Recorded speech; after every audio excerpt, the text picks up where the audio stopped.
unang-una po, reaction dito sa panukala ng actually order ng ng DOH na bawal maligo sa baha. Hindi ba May order.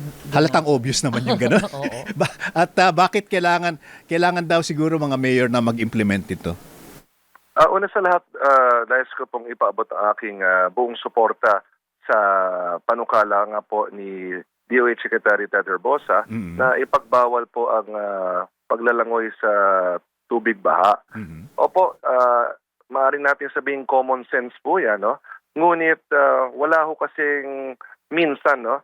Wala po kasing mga batas talaga patungkol dyan. At kaya nga ho, yung pinupunto ni Secretary Herbosa, kinakailangan magpasa ng mga ordinansa ang mga lokal na pamahalaan. At yan po ay bagay na aking gagawin, na makikipag-ugnayan po tayo sa ating mga kapwa Metro Manila mayors, pero din po kay MMDA Chairman Don Artes, upang ang Metro Manila Council po ay makapagpasa ng isang resolusyon kung saan nagsasaad na dapat po magpasa ang bawat LGU sa Metro Manila ng isang ordinansa patungkol sa mga penalties na pwedeng ipataw po sa mga hindi susunod sa ordinansang nagbabawal po sa paglangoy sa tubig baha. Na specifically, no, kadalasan kasi mga bata pong nakikita natin. Yes, oo. No? Ang tricky part po dyan is you cannot penalize a minor. Correct. No? So, kinakailangan ang ordinansa pong gagawin natin, nagbibigay ng responsibilidad sa mga magulang, which under the law pwede po yan. No? Yeah. So, kung ang mga magulang po ay bibigyan natin ng multa kung hindi susunod ang kanilang mga anak sa ordinansa nito, mapipilitan silang turuan ang kanilang mga anak ng isang leksyon, sapagkat kung hindi, sila naman po ang mabibigyan po ng multa. So, it is our objective po, no, na maintindihan ng ating mga mamamayan na yung paglalangoy po sa tubig baha ay delikado para sa atin, lalo na nakikita nga natin, no, pagkatapos po ng Super Typhoon Karina ay base na rin po sa datos ng DOH, tumataas nga po ang bilang ng mga kaso ng leptospirosis. Dito po sa San Juan, meron tayong 6 unconfirmed cases. Bakit po unconfirmed? Kasi hindi pa lumalabas yung tests po nila. Ngunit ayon po sa ating City Health Officer, number 1, sila po ay lumusong sa tubig baha. Pangalawa, yung mga simptomas nila ay konektado po sa leptospirosis. So we're still awaiting for the official results of the test. Kaso lang, symptoms show na maaring leptospirosis ito, na talagang pwede naman pong iwasan kung hindi po tayo lulusong sa tubig baha. Okay. And I think now I see your the rationale na kung bakit kailangan magkaroon. The 2 points po, no, Mayor Francis. One, individual LGU ang magpapasa ng ordinansa, at hindi po ba pwedeng gawing as MMDA or Metro Mayors Council ng collectively magpasa ng isang ordinansa ukol dito? Okay, ganito po yan, Peter. No? Ang Metro Manila Council po is a policy-making body. So we can agree as a council na magpapasa kami ng kanya-kanya mga ordinansa. But the actual crafting of the law is within the power of the local government, specifically po sa ating city council. So, maaari pong magpasa ang Metro Manila Council ng isang resolution kung saan nagkakasundo ang mga Metro Manila mayors na kanya-kanyang mga LGUs namin ay magpapasa po ng mga ordinansa. So, this is the same po with just like the single ticketing system. Nagkasundo po tayo na magkaroon ng isang Metro Manila Traffic Code, ngunit individually po, ang mga local governments kinakailangan magpasa ng local ordinance. So, in case wala pa hong local ordinance ang mga Metro Manila LGUs patungkol dito, ito ay isang bagay na pwedeng gawin para magkaroon po ng clear-cut policy na number 1, bawal po ang lumangoy sa tubig baha. Pangalawa, kung kayo ay adult, pwedeng kayo mismo ang pagmultahin. Kung kayo naman po ay minor de edad, pwedeng ang inyong mga magulang ang pagmultahin. Yan po ang aking suggested contents po ng ating ordinance. I will also issue a statement this morning po. Kayo po lang ang unang nag-interview sa akin. Kaya Yan. kayo po ang unang nakarinig nito. Bigay nyo na sa amin yan, Yan ang Mayor. ano, flash report. Labas nyo na agad. Flash report, breaking news. Opo.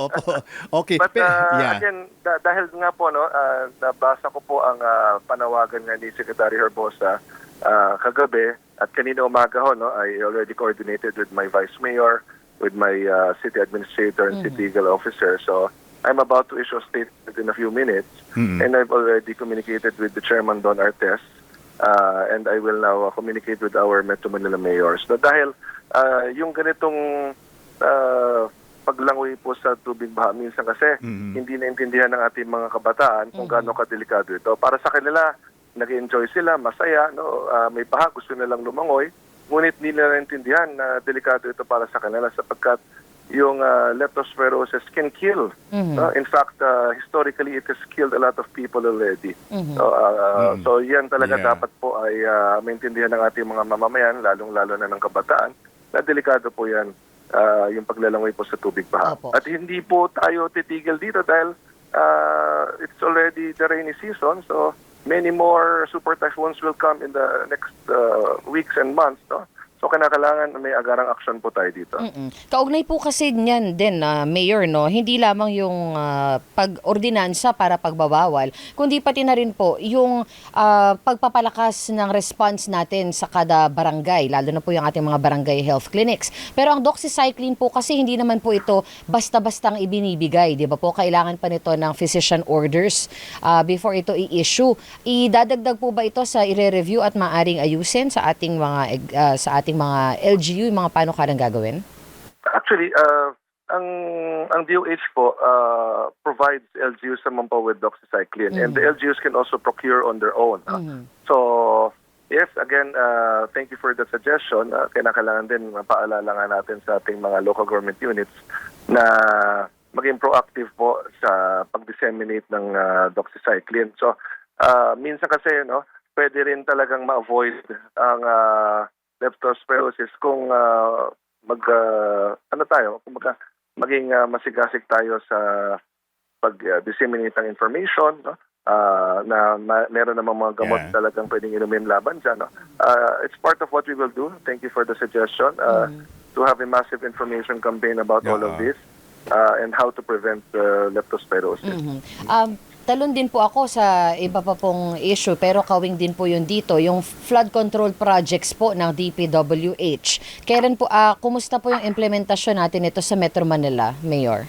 Okay, depende po kasi yan per LGU, no, kung ano ang naging funding ng DPWH per LGU.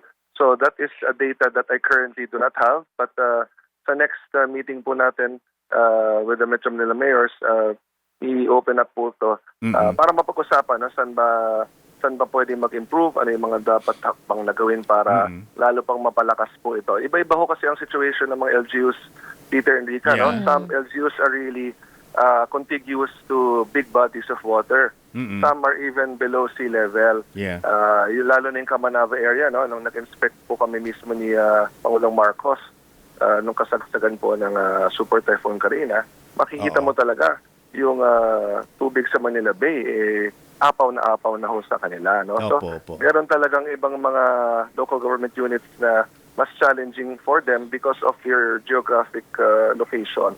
So again, iba-iba po ang situation ng mga LGUs. So this is something we will discuss po as a Metro Manila Council po para ma-review and most importantly, mapag-aralan ano ba ang mga hakbang na dapat gawin upang dumating yung punto talaga na maging maging mas maayos ang ating mga proyekto at programa para maiwasan na po ang pagbabaha. Mayor Francis, one quick thought lang po, kasi maganda naman yung napag-usapan natin at yung panukala ng DOH na ipagbawal ang paglangoy, paliligo sa tubig baha. Dapat siguro tingnan din natin kung walang baha, di wala silang lalangoyan. So the problem, ay, tama ho yan. Yes, that is, the problem is the baha. Yes, actually, yun naman pong objective natin talaga na once and for all nga ma-solusyonan ng problema ng pagbaba. No, marami yung factors talaga yan. No? Many factors contribute to flooding. Hindi lang naman one or two aspects. No? talagang kailangan holistic approach po tayo.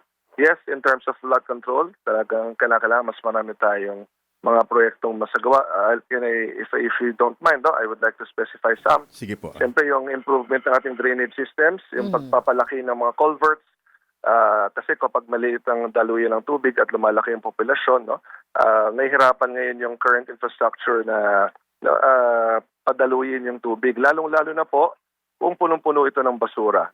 Kahit anong improvement po ang gagawin natin sa mga drainage systems, kung hindi magiging disiplinado ang ating mga mamamayan at puro basura rin ang laman po ng mga drainage natin, mahirapan din talagang dumalo yung tubig. Pangalawa, yung installation pa ng mga pumping stations, malaking bagay po yan. Dito sa San Juan, we have several pumping stations at nakikita natin ang laki ng tulong nito tuwing bumabaha. So, because it pumps the water out. Kaso lang, ang mga pumping stations may limitation din sapagkat kung apaw na talaga yung mga ilog, kahit i-pump out mo yan, babalik din siya dahil yung water level nga po ay napakataas na. So we really need a lot of dredging. I-dredge po yung mga ilog natin dahil nag-ipon na lahat ng basura throughout the years, yung silt, yung basura. Kaya bumababaw na ho yung lalim, yung depth, kumbaga bumababaw na yung mga ilog natin because nag-iipon na ho yung silt at saka yung basura. So kailangan magkaroon din tayo ng dredging projects para lumalim muli ang mga ilog at yung mga creek natin. So yan po, those are just a few of the factors causing flooding po here in Metro Manila. Opo, abangan po namin yan kasi talagang lalo na po ngayon, rainy season na para naman maagapan habang may panahon pa na hindi pa po bumabagyo at bumabaha. Maraming salamat sa inyong panahon, Mayor Francis. Subscribe na sa Teleradyo Serbisyo YouTube channel.